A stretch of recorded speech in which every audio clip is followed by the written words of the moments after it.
Hello, everyone, and welcome back to another episode of Upbuilding the Self. I am Michael Sloyer, and I am here with two of my partners and dear friends, Prasada and Rasanath. Hey, guys. Michael. Hey. It's great to be here with you for this conversation today.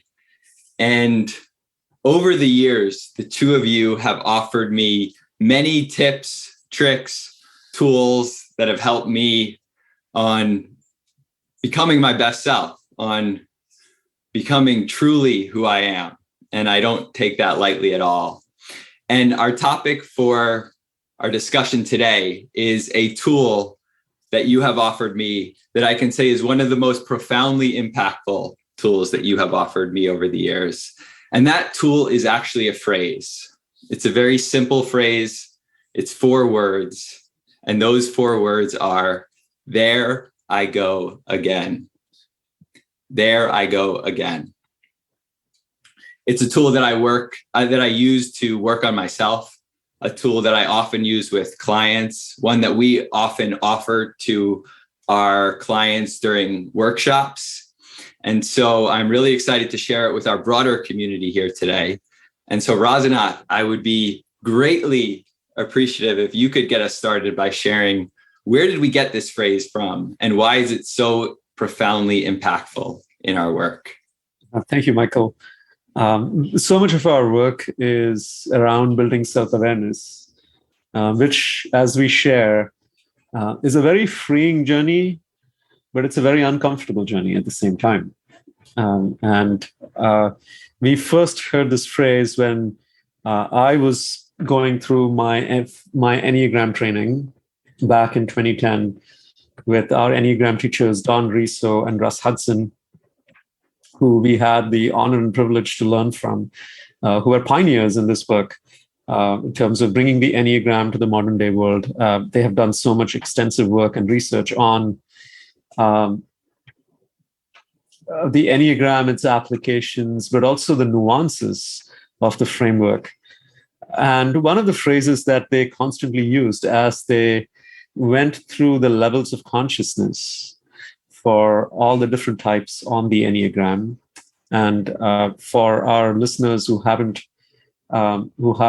are not necessarily familiar with the framework, the Enneagram is a tool or a framework that helps us understand our egos more intimately, more deeply. That's the simplest way I can express it, and we can offer more links to other podcasts that we have done specifically with the Enneagram.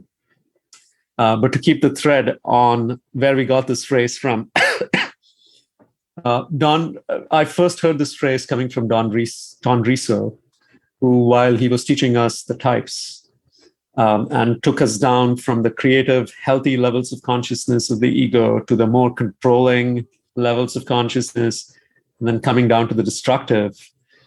One thing that he said is very helpful for us to see these patterns, the lower patterns of the ego working in us, is the phrase, there we go again, where when we have fallen prey to our lower patterns, when we have acted out our lower selves, how do we learn to take responsibility for that?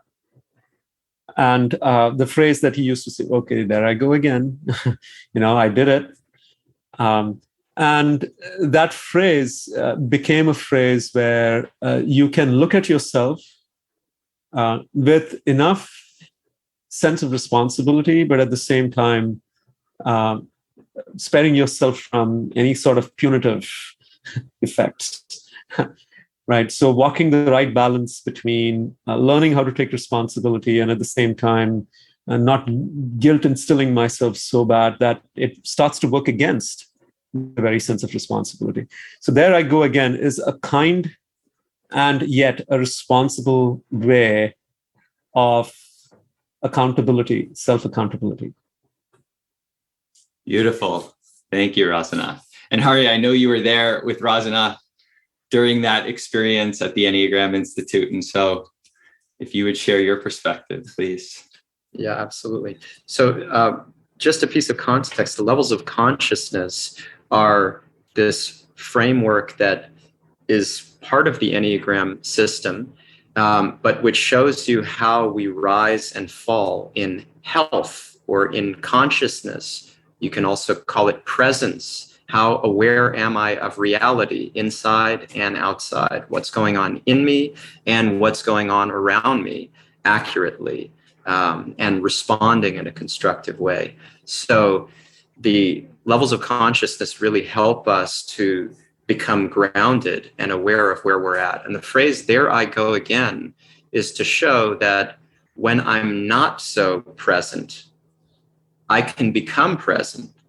I can actually catch myself and I can see, aha, I've slipped. I've fallen in awareness or consciousness. And that's human. That will happen to me. But instead of, as Rasanath was saying, instead of beating myself up about it, or ignoring, suppressing, justifying, rationalizing, it's a very gentle but very powerful approach to relationship with myself. So there I go again. I heard from both Don and Russ, our dear teachers, right? And they would use that phrase repeatedly to bring us back to that awareness of ourselves so that we could create enough of an impetus to grow, to go beyond that sort of falling and slipping in consciousness, but also, and this is to me the most valuable piece of the whole thing, it's to show that we are not the same as our egoic thoughts and behaviors. So when we slip in consciousness, or when we think in a certain way that is not aligned with how we want to be, the amazing thing is this clarifies, I am not that actually. I am not my ego. I am not the identity of who I think I should be. I am the self. And when I clear all this noise, I will actually arrive. And that self is always there waiting for me. So there I go again, is to say, yes, there my ego goes again, but not really me. Right. Okay. So what I'm receiving from both of you is that this phrase is a way for us to catch ourselves in the act of acting from a lower consciousness, from a place of less presence. But we do that in a way that's compassionate towards ourselves without punishing ourselves for acting from that presence, from that lack of presence. And then also it's a way for us to really take responsibility for it. It's not a way to shirk responsibility, but it's a way for us to take responsibility without being so identified with that lower consciousness behavior itself. Yeah, exactly. And two things I would say here. One is that the beauty of this is that it's an immediate effect. As soon as you enter into that space of there I go again, you're catching yourself and pulling yourself up. Just by dint of that expression, if you mean it, of course. It's not like, you can do it by rote. But if you really mean it, if you're trying to catch yourself and you use that as your method, you've already brought awareness, which means you've raised your consciousness. So that is quite profound. Also, for me, in that phrase, there is definitely so much talk around self-awareness these days. And I think even within the gamut of self-awareness, there are three possible ways in which we can approach it. One way is where we just we become so impatient with ourselves. We want to get to the goal of being free from these, I would say, unwanted things, right? Our lowest self, the unwanted lower egoic patterns. And in the process of being so impatient, we are hard on ourselves. So that's one way. The other way is to go the other direction, where we say, well, I know, I know I do this, but I'm not really doing anything to work on myself, right? Like there are ways in which I can justify, or I just become complacent. Now, what is really necessary for working on ourselves is this very delicate balance of feeling remorseful and at the same time being patient. And the phrase, there I go again, is the exemplification of that balance. The remorse and the patience, both working hand in hand, that truly helps the forward movement that is translating our self-awareness into our behavior.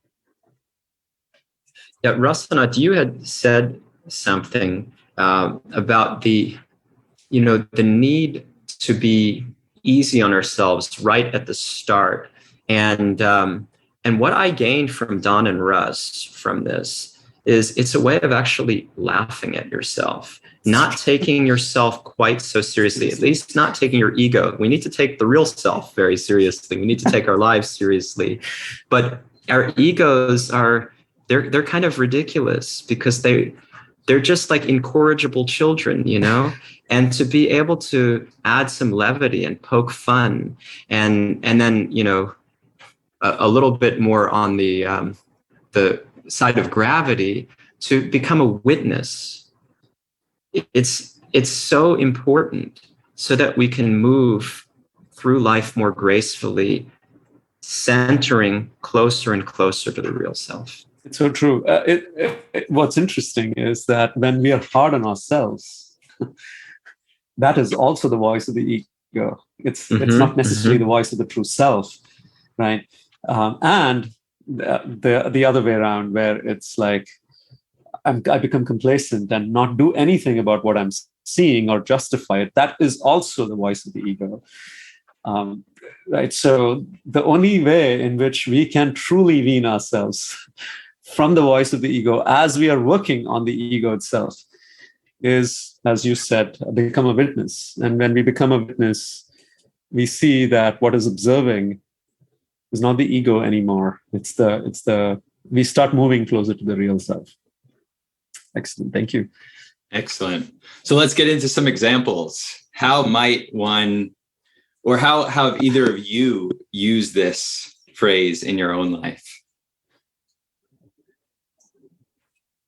Yeah, I think it's very present for me in the sense that every time I was just giving this example with a coaching client yesterday, actually, a founder. I was thinking about all the times that I'm like, oh, this person didn't call me back, or this person didn't respond to me. And that's a regular feature of life, especially with how crazy busy the world has become. And there's a sense of lacking reciprocity. And so my immediate response is to blame and to be like, hey, what's that about? And I'm feeling actually foolish. I'm feeling humiliated that I am putting myself out there and the other person is not receiving me. So I then put the responsibility on the other person and say, hey, like, why are you leaving me in that position? Now, that's not to say that there's no scope for having, working through these things. Of course, we need to work through them and we want reciprocity. That's a genuine need. And when that need is not met, it will be triggering. But what we do with the trigger is so important, right? So here for me, this is one example where I have there I go again. Okay, I'm like looking for something, I'm not getting it, and I'm blaming. Is that who I really am? Is that really going to be good for me, good for other people, good for our relationships? And again, most importantly, is it good for me? Because that's the common thread with all of my relationships. How do I want to show up? And it's very clear as soon as, you have to have an intention. You have to have a vision for what is your true self and how do you want to show up? But for me, that comes very naturally with all the work that we've been doing and my own desire, my aspiration. So as soon as I say, there I go again, it's clear that it's not matching. And then I pull back and I feel so much better. It doesn't take away the thing, and it doesn't mean that I don't necessarily have to have a conversation from time to time. But I think it spared me a lot of unnecessary conversations and a lot of unnecessary difficulty, and then harshness on myself. Oh my God, now I'm blaming, but no, I'm justified. I should blame. And all of these loops and, thought loops, it creates craziness. And that's just one example. But this is happening all the time. I'm triggered regularly, daily, multiple times a day. That's probably putting it too mildly. It's happening all the time. For me, it happens from the most silly things to very serious things. So, like, for example, I can find myself in my mind competing with someone that I've always had a sense of like competition with. And in my mind, I imagine like a scenario where I defeated or beat the other person. And it's so silly. And I found myself saying, well, okay, there I go again. And I can laugh about that particular thing. It's very silly, but it's still an egoic pattern. And when I engage with it, calling myself out and being able to say, there I go again, is very helpful because I can laugh at it. And then there are things that are a little more serious. Last week, I was in India and I was having a conversation with someone who I have looked up to in my life, but also a person who makes me insecure in certain ways. And he said something that did make me insecure, and I responded. And I responded with something that, it's so interesting. I responded with something that gave me the validation that I wanted at that time. But something didn't sit right with me.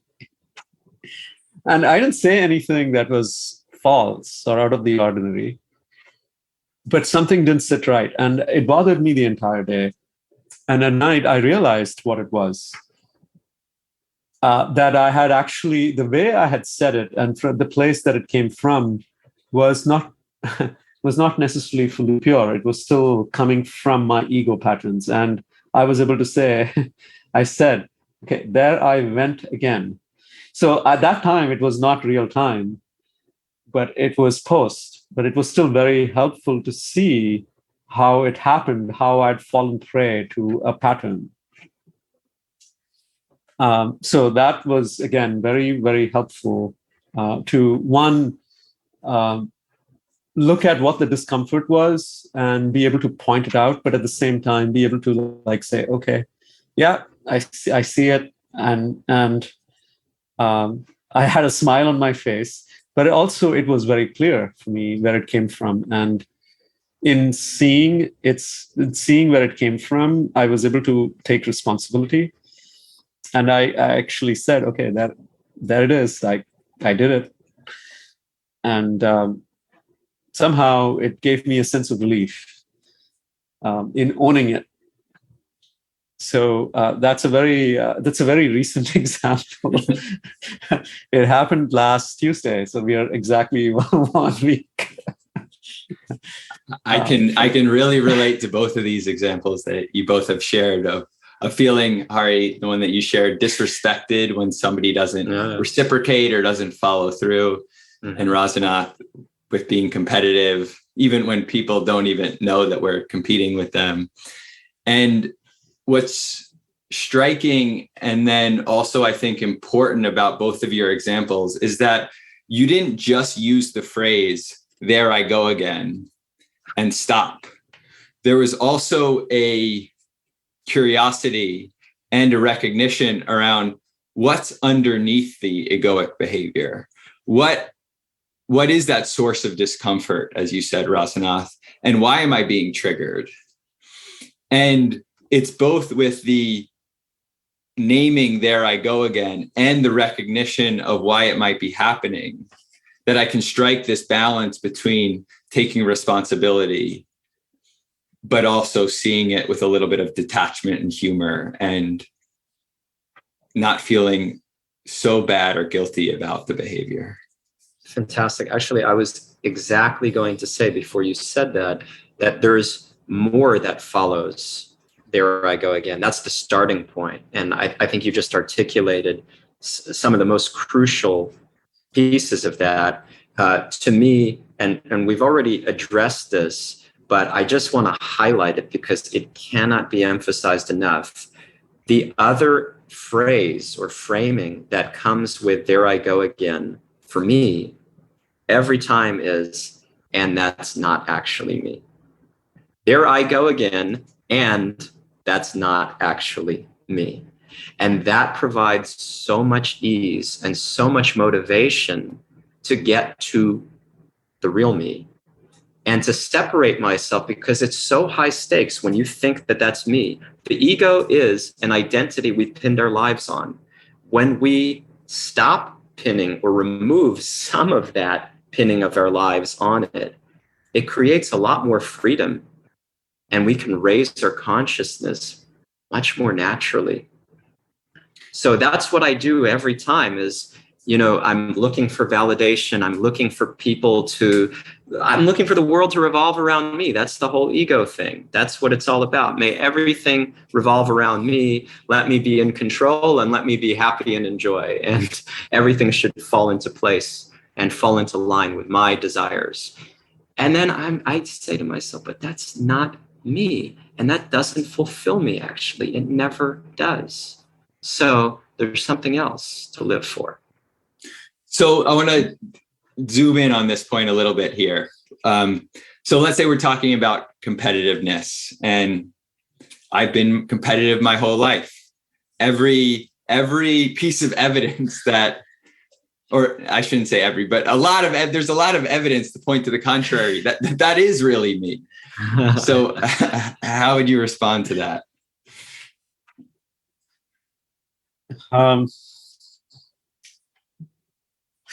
When we go back to self-awareness, we begin to see that those patterns around competitiveness, so let's take competitiveness, for example, and there are so many others, right? But competitiveness is one way in which our ego responds to feeling unworthy, is competing with somebody else. The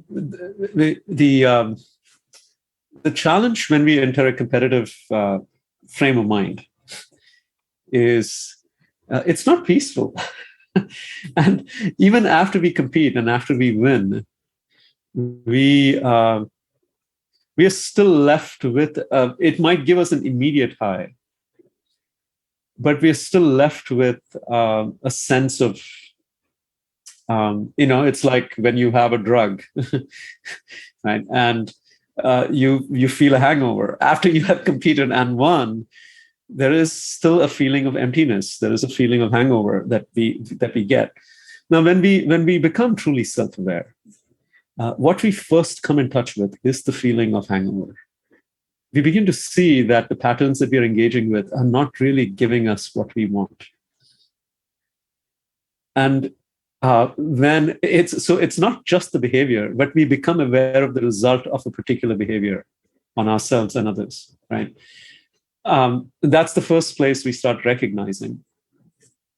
And it's okay to say at that time, well, there I went again, and I'm still in the same place. It hasn't really changed what I wanted, right?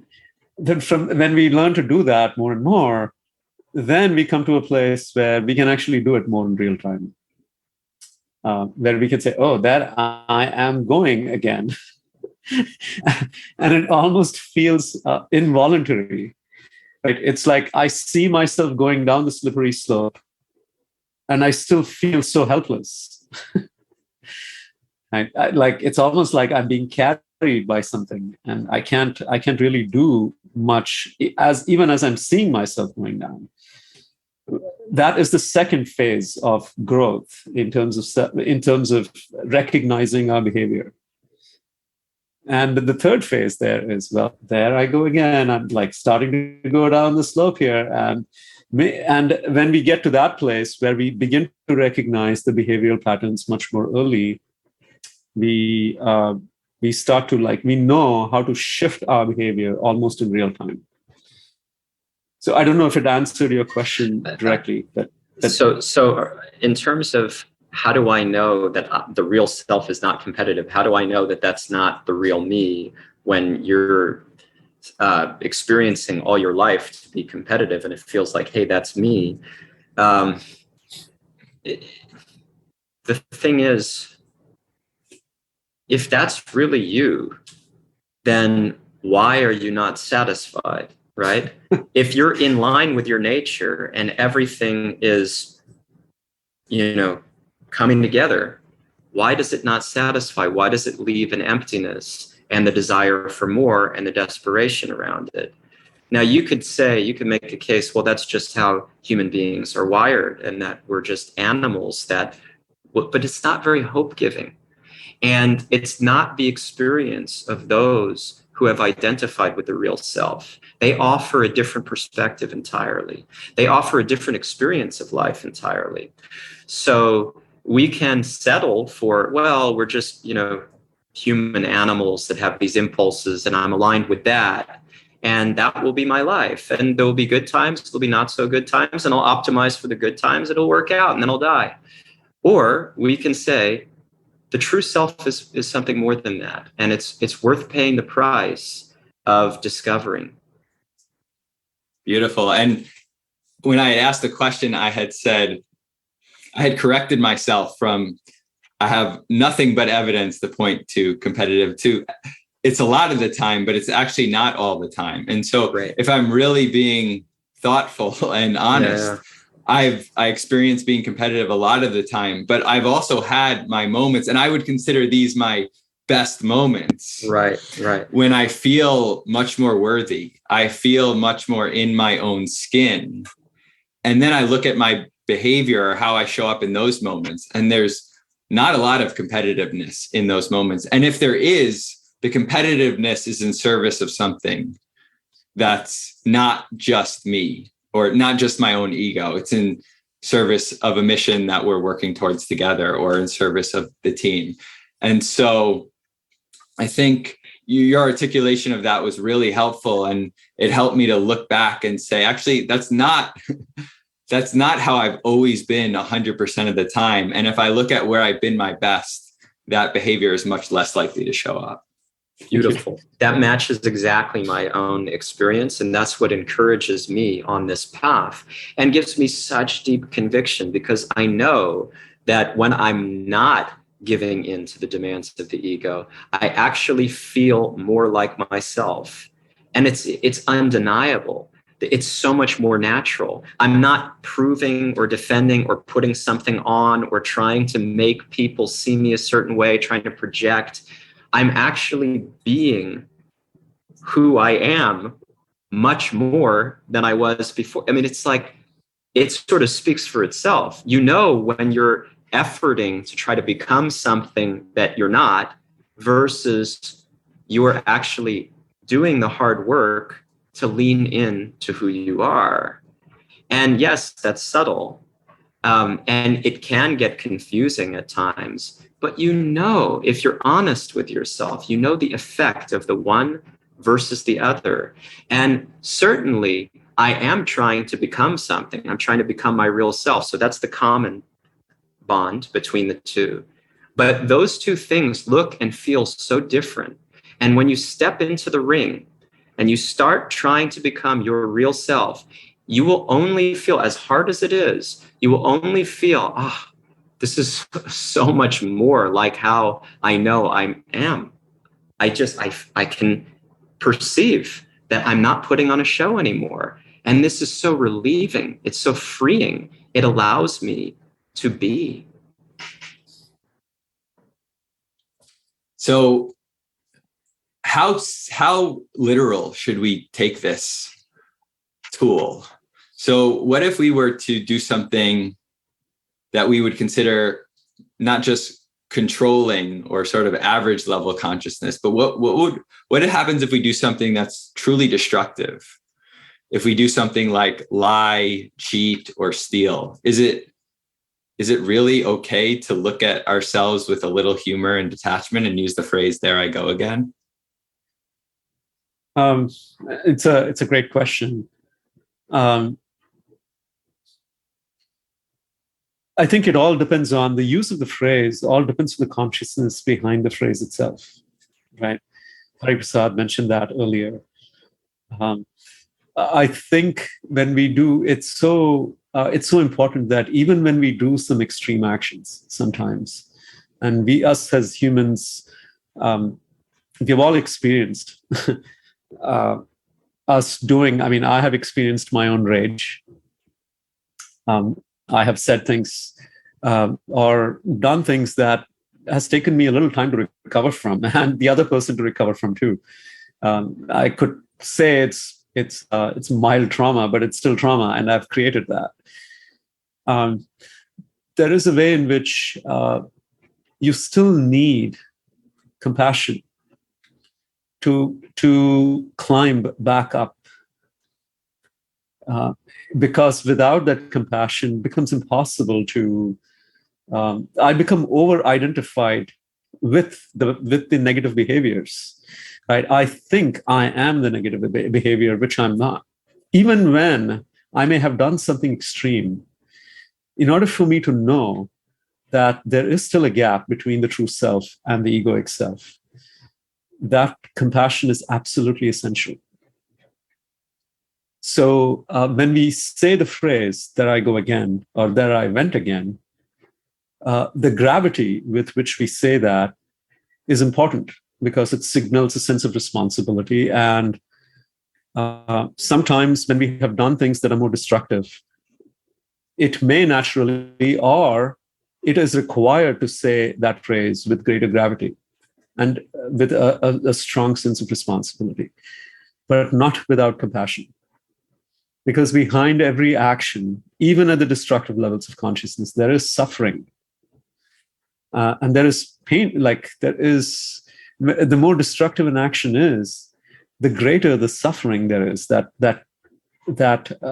forces that action, right? And when we can't see the suffering, when we can't touch the suffering, we can't be compassionate towards that suffering, we won't be able to dig ourselves out of that destructive level of consciousness. So the long answer to your question, which I just said, even at the destructive levels of consciousness, it requires saying that phrase with gravity and self-compassion. I think it depends on what level of consciousness you are at, as you're pointing out here, how that phrase comes into play. So when you're really reaching for the creative consciousness, and you're close enough, hopefully, to be able to grasp it a little bit, that's the highest level of consciousness, the healthy consciousness. It's actually not the highest. Liberation is even beyond that, but it's the healthy level of consciousness. Then there's more lightheartedness that's possible. And even then, there's a lot of suffering at the stage of seeing how I'm locked into my ego. I'm a prisoner of my ego, and it's so painful. So in many situations, there is a solemnity there as well. But what we're trying to do is gain a handle on what is making my ego tick. How is this happening? And creating space between my real self and that. And having the ability to laugh at ourselves and create humor around that is really important. That would be inappropriate at the destructive level of consciousness. Oh my God, I just made somebody cry because I was so heartless and cruel. No, you don't laugh at yourself about that. But you recognize still that's not the real me. And that is what ties it all together. That's not the real me. I have work to do. And I'm committed to doing that work. And as I climb up the levels of consciousness, hopefully I can learn to laugh at the tendencies where that comes from before it gets exacerbated to such a degree that it's explosive. Right. Excellent. So we can see ourselves as someone who did an act of stealing, or someone who lied, or someone who cheated, but we don't go as far as to identify, I'm a liar, I'm a cheater, I'm somebody who steals, because that locks us into that identification. But we still suffer because we did commit that act. Mm-hmm. And it's in that suffering that we experience enough pain to make a decision not to invest in those kind of behaviors in the future. That's great. And those labels are really key that you're bringing up. Mm-hmm. Now, interestingly, there's some nuance. Out of humility and remorse, I may actually take on a label, but I can't cling to that label. If I cling to it, then it becomes a problem. And I'll give you an example. I often give this example. I'm an alcoholic. Hello, my name is, and I'm an alcoholic. That's a label. But that label is serving a purpose of humbling me, making me honest and aware of my dependency on something that is always there. But I'm not saying my real self is an alcoholic. I'm not clinging to it in that way. But there is some usefulness to certain labels, like I'm a husband. That should be motivating for me to be responsible to my wife. But if I think my real self is a husband, it's tricky, because now I'm confining myself to a particular role that I play, which is super important in this life, but it doesn't encapsulate exactly who I am. Very good. Thank you for that nuance. Very helpful. I just wanted to share, going back to the Alcoholics Anonymous example, there is a way in which you build humility when we want to be. So sometimes we say, "There I go again," and I just want to get away from this. Like there is a way in which I just want to I want to wean all these lower forms so that I can just be free and be. And that desire is very nice.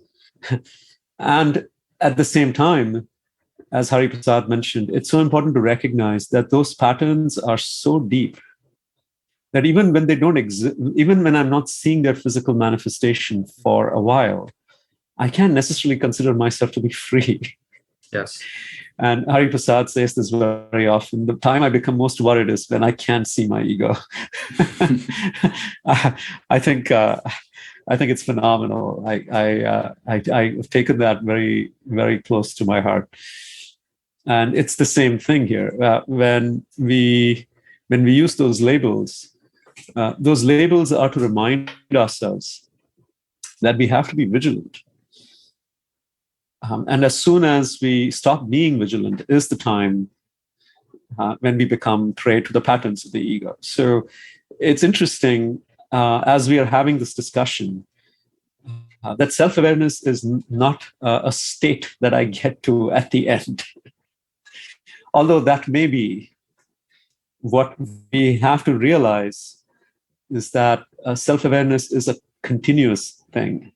And when we are striving for self-awareness, we also have to realize that it's a life of constant vigilance.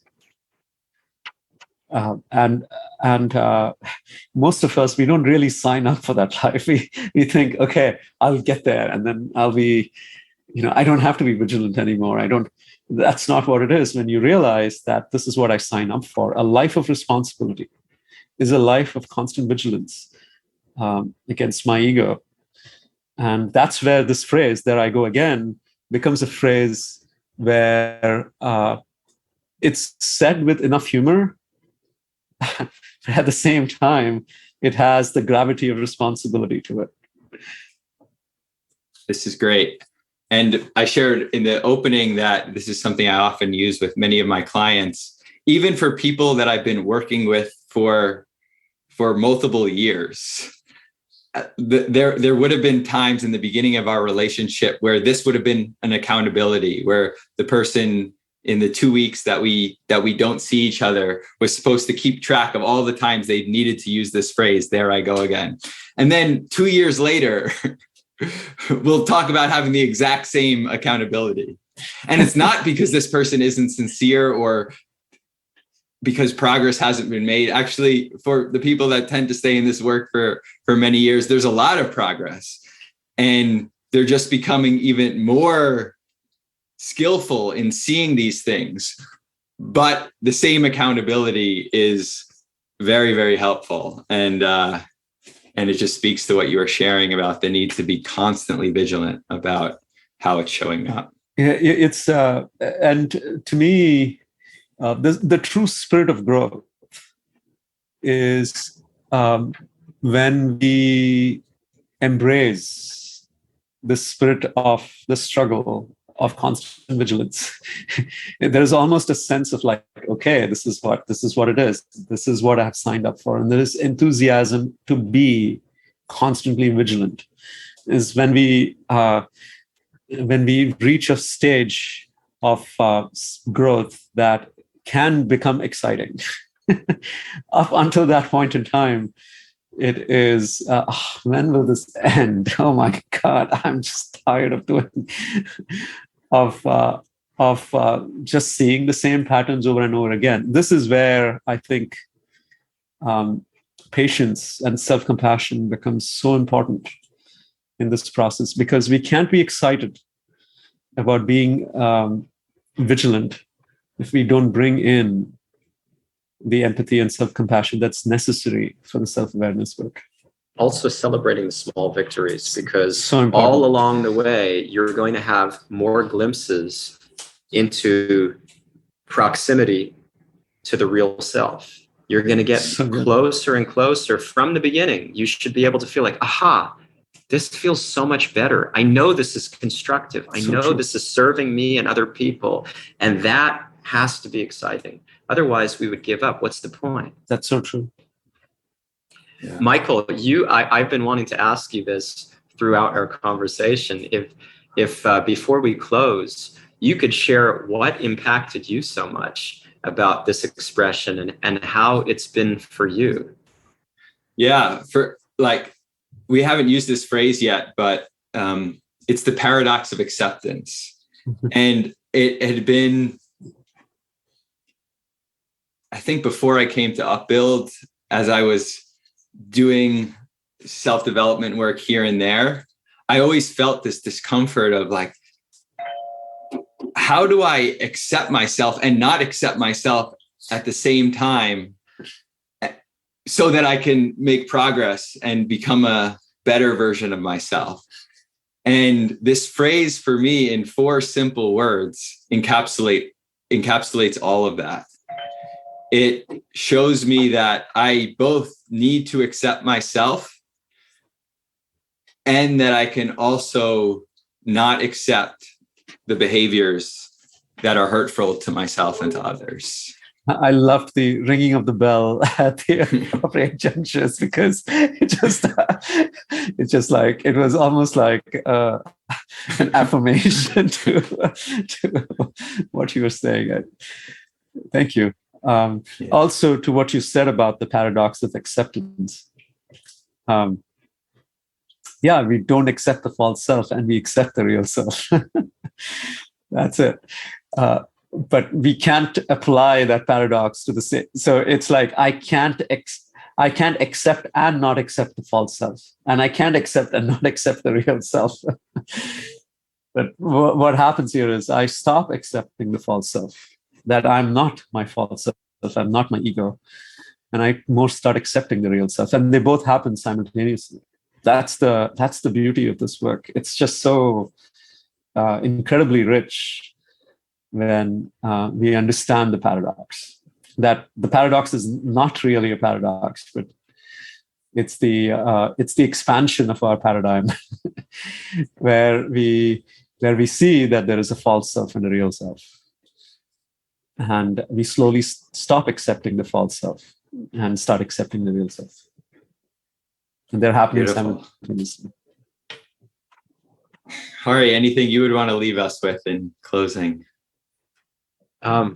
Just that the refrain, "There I go again," is something we should keep close to our hearts, because it reminds us of our aspiration, and it gives us the opportunity to gracefully, gently get closer and closer each day. So anytime we're being triggered, anytime we're experiencing our ego trying to make the world revolve around us, anytime we're not acting in line with who we know we're meant to be, or who we'd like to be, how we'd like to show up as our best self in line with the real self, that expression, "There I go again," is the grounding force.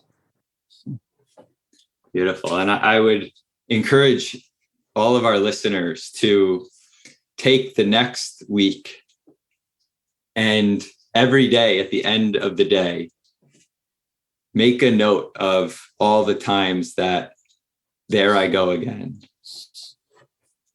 and just see what happens. Beautiful, guys. Well, thank you so much for your time, for your wisdom, for your energy, for your company, for your presence. It's such a joy every time we get to have these conversations. Thank you. Same. And as I have said previously, thank you for digging out some of these phrases and ideas from our work and converting them into conversations. I think there is just so much richness in this, and it requires for someone to be vigilant enough to say, "Oh, that's a great podcast idea." I think that would be, and building the arc and building a process around all of this. I so deeply appreciate your work and the inspiration that you bring to the podcasts. Absolutely. And our gratitude to everyone listening. Yes. Thank you.